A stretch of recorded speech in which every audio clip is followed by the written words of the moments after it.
स्वयं देव माँ पार्वती का जब विवाह का समय आता है तो माता मैनावती उनको समझाती है क्यों विवाह कर रही है, वो भी शिव से। ना तो शंकर भगवान का कोई घर है, ना शिव जी का कोई महल है, ना शंकर भगवान का कोई गाड़ी है, ना शंकर भगवान का कोई बंगला है, ना उनके पास में आभूषण है।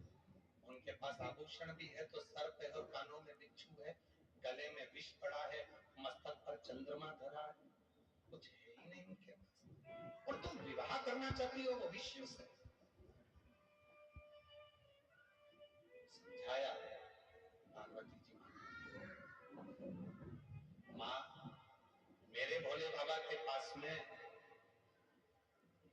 कुछ भी नहीं है माना, पर उसको काल अधिपति महाकाल कहते।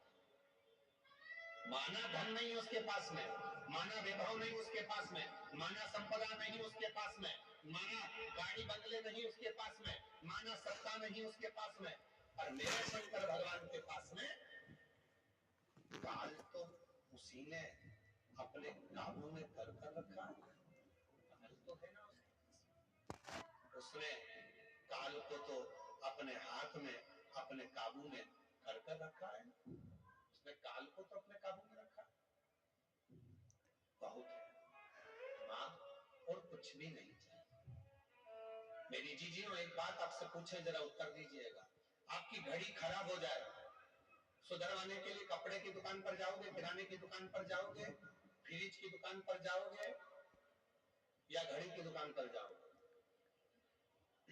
जम के बोलो, आवाज नहीं आई। घड़ी की दुकान। और अगर घड़ी खराब हो गई और उसको लेकर तुम कपड़े की दुकान पर चले जाओ और कपड़े वाले से कहो कि मेरी ये घड़ी खराब हो गई है, इसको सही कर दीजिए, तो कपड़े वाला बोलेगा मेरे यहाँ घड़ी सही नहीं होती है। फिर घड़ी को लेकर आप अगर किराने की दुकान पर पहुंच गए और किराने वाले से कहा कि मेरी घड़ी सही कर दो, तो किराना वाला घड़ी सही नहीं करेगा। पर घड़ी को लेकर आपको घड़ी वाले की दुकान पर जाना पड़ेगा और घड़ी वाला कहेगा भैया इसको कम से कम 5 दिन या 7 दिन मेरे पास पटकना पड़ेगा, 7 दिन में इस घड़ी को मैं सही कर दूंगा और ये घड़ी सही तरह से चलना प्रारंभ हो जाएगी। बस यही शिव पुराण कहती है, घड़ी बेकार हो तो घड़ी वाले के पास जाइए। उसी तरह घड़ी बनाने वाला कौन है, समय बनाने वाला कौन है, समय चलाने वाला कौन है, समय की गणना करने वाला कौन है? केवल